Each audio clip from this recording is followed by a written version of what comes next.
नारद जी कहते हैं, इस दुनिया में मैंने जितने भी लोगों को देखा सब अत्यंत दुखित हैं, बहुत दुख ही दुख है। घर घर में कलह मचा हुआ है, चारों ओर हाय हाय मची हुई है। महाराज कोई सुखी नहीं है, कोई सुखी नहीं है, सब दुखी हैं। लेकिन दीन कहे धनवान सुखी, धनवान कहे सुख राजा को भारी। दीनों को लगता है कि पैसे वाला सुखी है, और पैसा वाला कहता है कि मैं सुखी नहीं हूं, जो राजा है ना वो सुखी होगा। राजा से पूछा गया तुम सुखी हो? राजा बोला मैं सुखी नहीं हूं। राजा कहे महाराजा सुखी, महाराजा कहे सुख इंद्र को भारी। राजा कहता है महाराजा सुखी होगा। महाराजा से पूछा गया आप तो महाराजा हैं, आप तो सुखी होंगे ना? नहीं नहीं भैया मैं भी सुखी नहीं हूँ, जो इंद्र है ना वो स्वर्ग का राजा है, वो सुखी होगा। तो इंद्र से पूछा गया आप सुखी हो? इंद्र बोले मैं भी सुखी नहीं हूँ। इंद्र कहे चतुरानन सुखी, चतुरानन कहे सुख विष्णु को भारी। इंद्र बोले ब्रह्मा जी सुखी होंगे। ब्रह्मा जी से पूछा तो ब्रह्मा जी बोले मैं भी सुखी नहीं हूँ। बोले सुखी कौन होगा? बोले विष्णु को भारी, सुख विष्णु को भारी, विष्णु सुखी होगा। समस्त सृष्टि का राजा है ना, तो विष्णु सुखी होगा। लेकिन तुलसीदास जी कहते हैं, तुलसीदास विचार कहे हरि भगति बिना सभी लोग दुखारी। तुलसीदास विचार कहे हरि भगति बिना सब लोग दुखारी। सुखी कौन है? जो भगवान के भक्त हैं।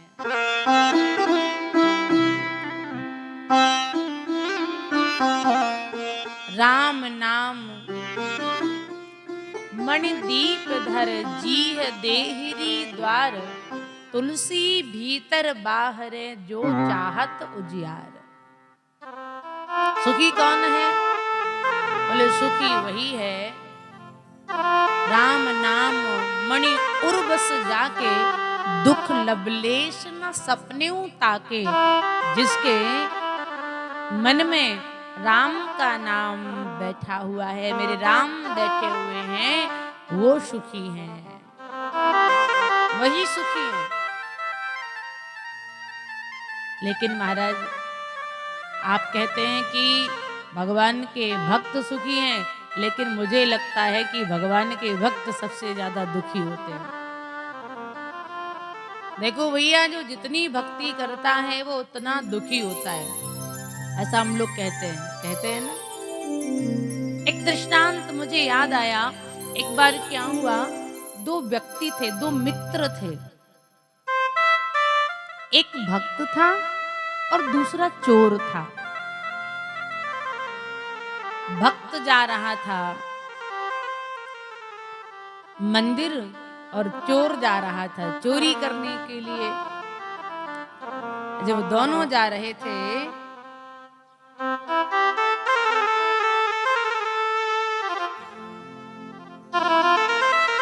रास्ते में चलते चलते चोर चोरी करने जा रहा था। चोर को रास्ते में 4 मोहरें मिली सोने की। चोरी करने जा रहा था और उसको क्या मिला? 4 मोहरें सोने की। थोड़ा आगे बढ़ा, साथ में भक्त भी जा रहा था, तो भक्त के पैर में ऐसा भयंकर कांटा लगा कि पैर के आर पार हो गया। जिस भक्त के हाथ में पूजा की थाली थी, पानी का लोटा था, भगवान की पूजा करने के लिए मंदिर जा रहा था, उस भक्त के पैर में कांटा लगा और पैर में आर पार हो गया, धड़ाम से मूर्छित होके गिर गया।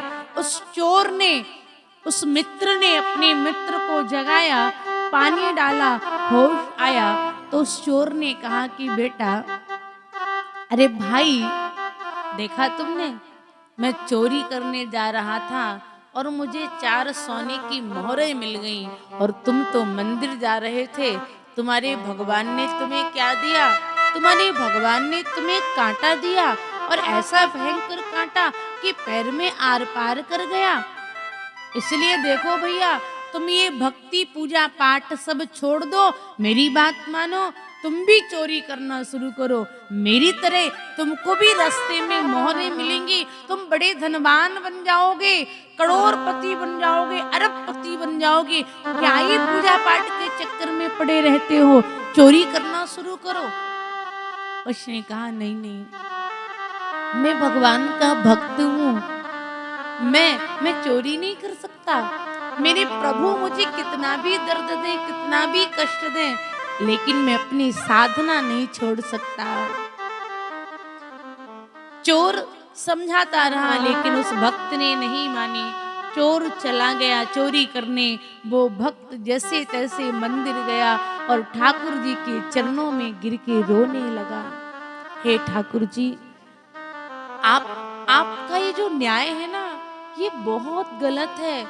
चोर चोरी करने जा रहा था तो उसके पैर में आपको ये कांटा लगाना था, जिससे वो चोरी करने नहीं जा पाता, किसी को लूट नहीं पाता।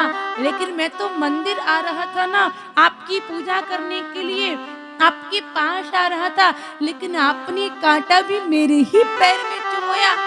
आपने उस चोर के पैर में वो कांटा क्यों नहीं चुभोया?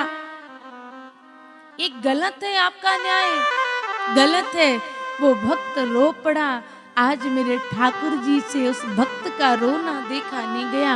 मेरे ठाकुर जी ने कह दिया, मेरे ठाकुर जी प्रकट हो गए और उस भक्त को गले से लगा लिया और कहा, भक्त,